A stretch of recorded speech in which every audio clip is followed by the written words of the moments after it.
ስሪንቃ የሚለውን እና ሌሎች አንዳንድ የሚነሱ አሁን እኔ አተር እንዲያርጋችሁ ዝሩ ምናምን አለለም። ይሄ ለቀባሪው አረዱት እንደ ማርዳት ነው የሚቆጠረው።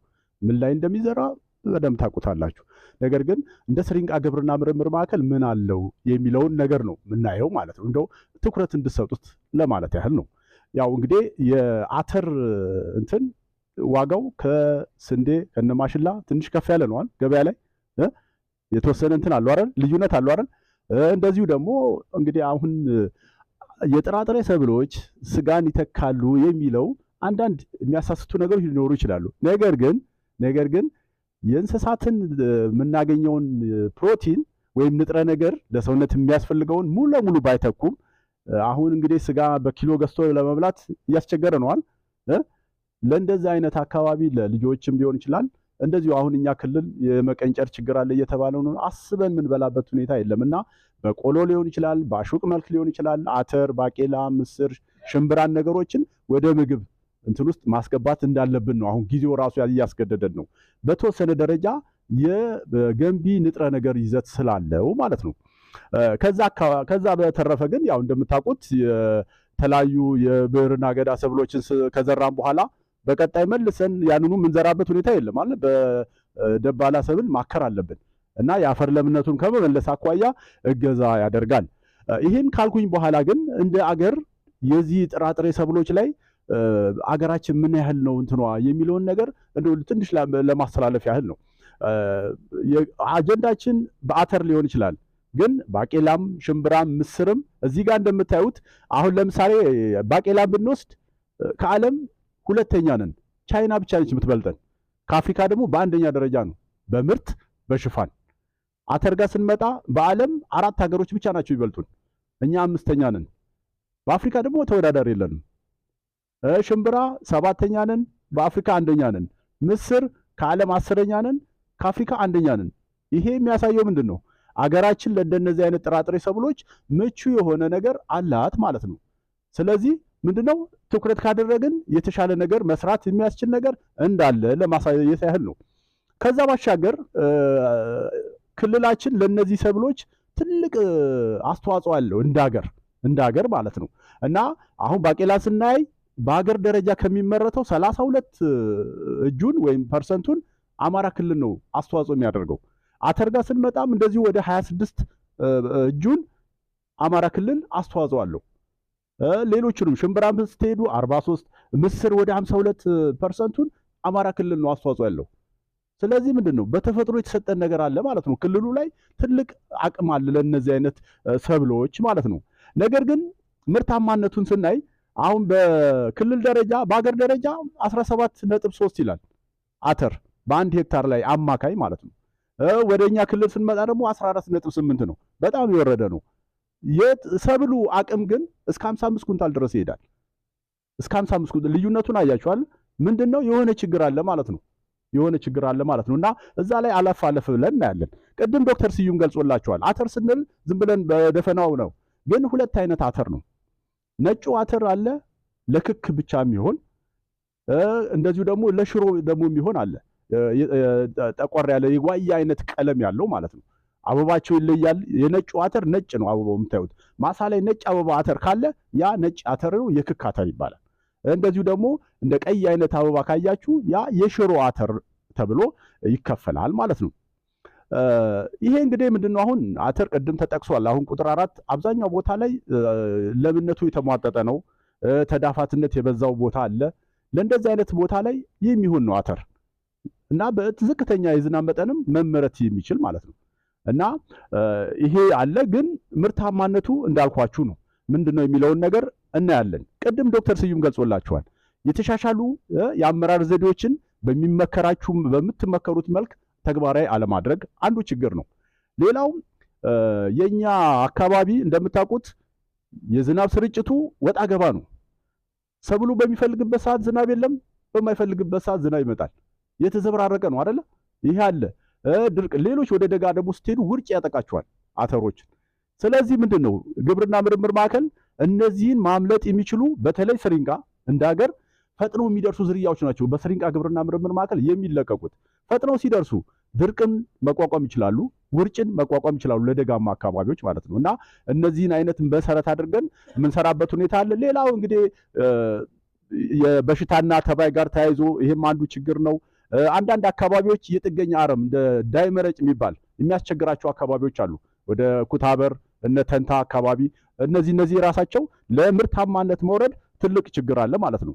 ሌላው እንግዲህ ምርታማነታቸው ዝቅተኛ የሆኑ አንዳንድ አርሶ አደሮች የኔ ዝርያ ብቻ ብሎ እንቅ የማድረግ ነገር አለ። የመጠራጠር ነገሮች አሉ፣ ከምርምር ማዕከል የሚመጡ ነገሮች ማለት። በእርግጥ በአሁኑ ዘመን ቀንሷል ያ ችግር፣ አሁን ማንኳኳት ሆኗል። ምክንያቱም ቅድም አቶ ተገኝ ሲናገር ነበር፣ ያለ ምርምር ግብርና የትም አይደርም፣ በፍጹም አይሆንም። አሁን ጭራሽ የአየር ንብረቱን መገመት የማንችልበት ሰዓት ስለሆነ ያንን ማምለጥ የሚችል ያንን መቋቋም የሚችል ዝርያ ከምርምር ይጠበቃል። ስለዚህ ማንኳኳት ነው፣ አሁን የምናንኳኳበት ሰዓት ነው ለማለት ያህል ነው።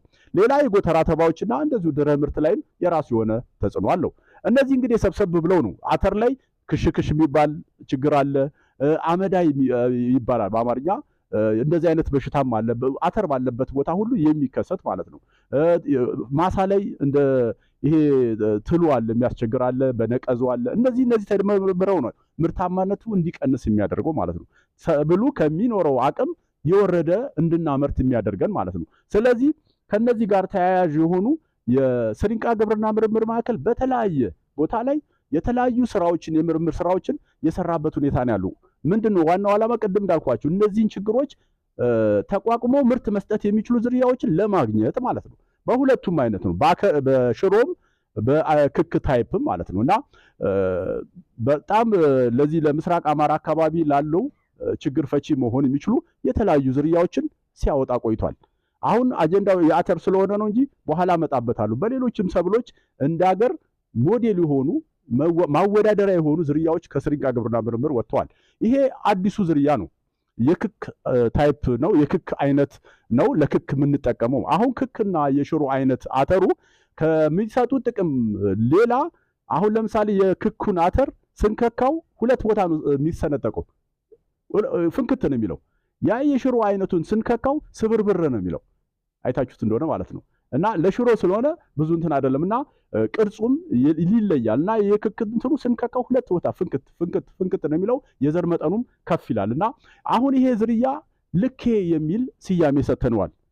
በስሪንቃ ግብርና ምርምር ማዕከል አምና የተለቀቀ ነው። እና አምና ቅድም ዶክተር ስዩም እንዳጠቀሰው በክልሉ 7 ዝርያ እንግዲህ ክልሉ ያለበትን ችግር ታያላችሁ። በዚህ ችግር ውስጥ ሆነን 7 ዝርያ ማስለቀቅ በጣም በማዕከላዊ ማለት አዲስ አበባ ያሉ ሰዎች እንዴት እየሰራችሁ ነው፣ በጣም የሚያስገርም ነው የሚል ነው። ምክንያቱም ያለበትን ሁኔታ ስለሚታወቅ ማለት ነው። እና ይሄ ዝርያ ከ22 እስከ 32 ኩንታል ድረስ ምርት መስጠት የሚችል ነው። ደካማ ከአያያዝ ካለን 22፣ ጥሩ ከያዝነው ደግሞ እስከ 32 ኩንታል ድረስ ምርት መስጠት የሚችል ዝርያ ነው ማለት ነው። እና ቅድም እንዳልኳችሁ ከ97 እስከ 117 ቀን ይወስድበታል። አንዳንዴ ዝናብ ሊያዘገይ ይችላል፣ ያለ አስፈላጊ ሰዓት በሚዘንብበት ሰዓት ማለት ነው። ከዛ ውጭ ግን በ97 ቀን መድረስ ይችላል። ይሄ ሲሆን ምንድን ነው ይሄ አመዳ የሚባለው ወቅቱን ተንተርሶ የሚመጡ በሽታ ተባዮችን ማምለጥ ይችላል ማለት ነው። ሌላኛው የሽሮ አይነት ለሽሮ የሚሆን ደግሞ እንደዚሁ ይሄ ደግሞ በስሪንቃ ታሪክ የመጀመሪያው ዝርያችን ነው፣ በሽሮ ታይፕ ስናስለቅቅ ማለት ነው። ይሄ ደግሞ ከ18 እስከ 28 ኩንታል ድረስ ምርት መስጠት የሚችል ነው። ይሄም በጣም እንዳያችሁት ነው፣ ዘሩ ትልልቅ ነው። ሌላው ምናልባት ቅድም ያልጠቀስኩላችሁ የኛ ዝርያዎች ይሄ ዝናብ እጥረት ላለባቸው ለሌሎች አካባቢ እኛ ስሪንቃ፣ መቄት፣ ወሬሉ፣ ጃማ በኋላ መጣበታለሁ እነዚህን መሰረት አድርገን ሊሆን ይችላል እስከ ሰቆጣ ድረስ ይሄዳል። ሌሎችም ወደ ሌላም አካባቢ ከኛ የአየር ንብረት ጋር ተመሳሳይ የሚሆኑ አካባቢዎችም መሆን የሚችሉ ናቸው። ሌላው ቀደም ብለን ያስለቀቅነው ነው አግሪት የሚባል እንደዚሁ ነጭ የክክ አይነት እንትን አለን። ይሄ ደግሞ ከ16 እስከ 33 ኩንታል ድረስ ምርት መስጠት የሚችል ዝርያ ነው። ከ94 እስከ 125 ቀን ውስጥ መድረስ የሚችል ነው ይሄም ማለት ነው። ሌላ ስንቅ የሚባልም እንደዚሁ አለችን። እሷም እንደዚሁ ነጭ አተር ነች፣ የክክ ታይፕ ነው አይነት ነው። ከ15 እስከ 36 ኩንታል ድረስ ምርት መስጠት የሚችል ዝርያ ነው። እንግዲህ ቅድም አሳይቻችኋለሁ። በክልል ደረጃ 14.8 ኩንታል ነው በአንድ ሄክታር አማካኝ ማለት ነው። በአገር ደረጃ 17 ነው።